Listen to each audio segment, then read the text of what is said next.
No vídeo passado, a gente deu o primeiro passo para entender e organizar nossa vida financeira. Agora nós vamos investigar mais a fundo o que está por trás dos números que a gente achou aqui.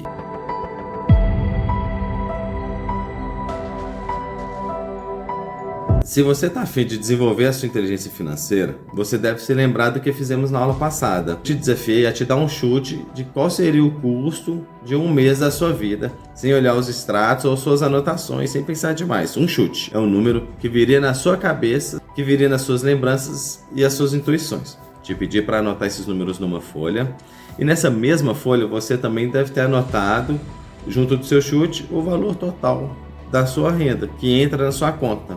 Esse valor real. Eu pedi para pensar em todas as suas fontes de renda, seja salário ou fontes complementares. E é isso que a gente precisa para continuar. Como nós já vimos, a inteligência financeira não é apenas lidar com o número e questões financeiras, é também como apoiar os objetivos dos sonhos e tudo aquilo que queremos realizar. É sobre olhar para frente e se sentir capaz de fazer o que nós planejamos para nós mesmos. Para que isso possa acontecer na prática, a gente precisa de um ponto de partida. E pra gente, o ponto de partida vai ser aqui e agora. Então vamos lá. O próximo passo é a realização do exercício da fotografia. A fotografia é um retrato do momento atual da sua vida financeira e vai te ajudar a entender todos os movimentos do seu dinheiro e tudo que ele representa. É um exercício simples, mas ele é muito poderoso se fizermos com finca e dedicação. O que nós vamos fazer é entrar em detalhes desses gastos que foram estimados na aula anterior, que foi o nosso chute. Nós vamos começar pelos gastos fixos. Assim, só para a gente entender, vamos recapitular rapidinho. Os gastos fixos são aqueles que você não tem como você escapar deles. Eles vão vir: aluguel, água, luz, internet, condomínio, enfim, todos esses gastos que você não vai ter o controle de vir ou não. Eles são fixos, eles vão estar ali todo mês de uma forma ou de outra e eles sempre vão ser constantes. Vamos lá. O que eu quero que você faça é uma listinha para você anotar todos os seus gastos fixos. Para isso nós temos o nosso planner financeiro, para a gente fazer já listinha colocando todos os gastos e qual o valor dele. Para ilustrar, vamos fazer junto um exemplo. Então suponhamos que a pessoa do nosso exemplo tem os seguintes gastos fixos. Então vai ser R$900 de aluguel, condomínio R$220, internet R$80, água R$50, luz R$100, gás R$50, celular R$150, uma conta de celular, plano de saúde R$200 e personal trainer R$450. Quando você vai fazer os gastos fixos, eles são bem constantes, então eles não são tão difíceis de você encontrar eles ali, por ele fazer parte da sua rotina todo mês. Como você tem que lidar com eles, é mais fácil de lembrar quais são esses valores. Agora, eu quero que você some todos esses números e veja quais são os resultados que você encontrou. O nosso exemplo foi o valor de R$2.400. Seguindo o mesmo raciocínio que usamos para dar o nosso chute, nós vamos passar agora para a listinha para os nossos gastos variáveis. E aqui é onde começa a ficar um pouquinho mais complicado. Por quê? Eles são variáveis, então eles são um pouco mais difíceis da gente conseguir estimar o valor exato para eles. Assim como nós fizemos para os gastos fixos, a meta é tentar chegar o mais próximo possível do valor real. Então, ao invés de pensar nas despesas mensais, uma estratégia é nós quebrar esse gasto durante a semana. Por quê? Porque quando nós pensamos nesses gastos em 30 dias, pode ser um pouquinho mais complicado. Mas quando a gente reduz para 7, facilita bastante para a gente entender esses gastos. Vamos começar a pensar então em uma semana típica da vida do nosso personagem. O nosso personagem ele costuma gastar 120 de supermercado sacolão, pedidos de delivery em torno de R$70, usa aplicativos de transporte para sair 2 vezes por semana, que sai mais ou menos uns R$60, gasolina mais uns R$60 e uma curtição ali que fica em R$250. Se a gente somar todos esses valores, a gente vai chegar num total na semana de R$560. Esse valor representa o total de uma semana. E como o mês tem 4 semanas, a gente vai multiplicar esse valor por 4 e vamos encontrar o valor dos nossos gastos variáveis. 4 vezes 560, que vai dar 2.540. Se você está bem atento, você deve ter reparado uma coisa bem interessante que está acontecendo aqui. Porque o nosso chute inicial, se você se lembra, a gente havia estimado um custo de vida de R$3.000.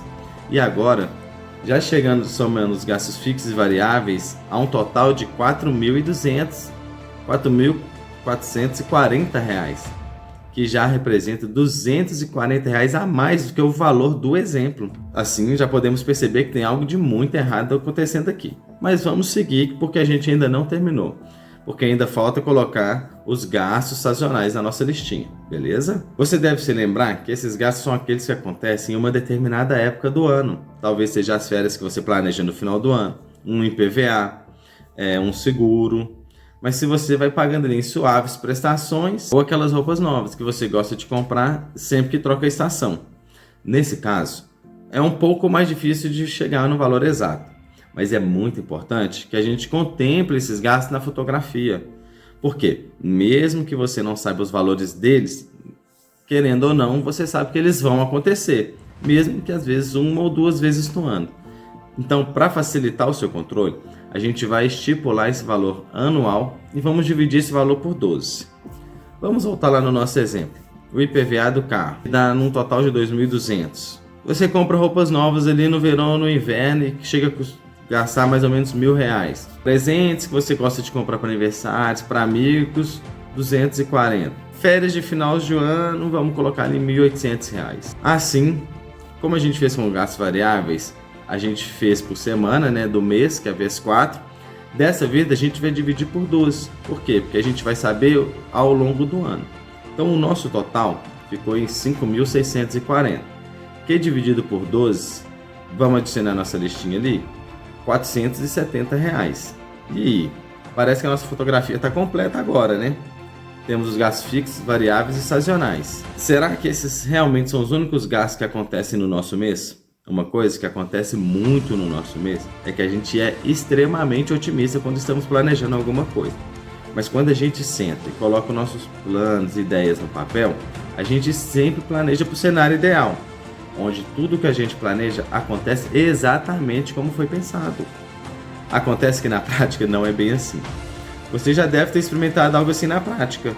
Foi lá, montou a agenda da semana, todos os compromissos, horários, atividades, tudo que você queria fazer, mas sempre acontece algum imprevisto que acaba que os nossos planos vão por água abaixo. Precisamos fazer reajuste, arrumar tempo que a gente nem sabia que tinha para fazer tudo o que precisava.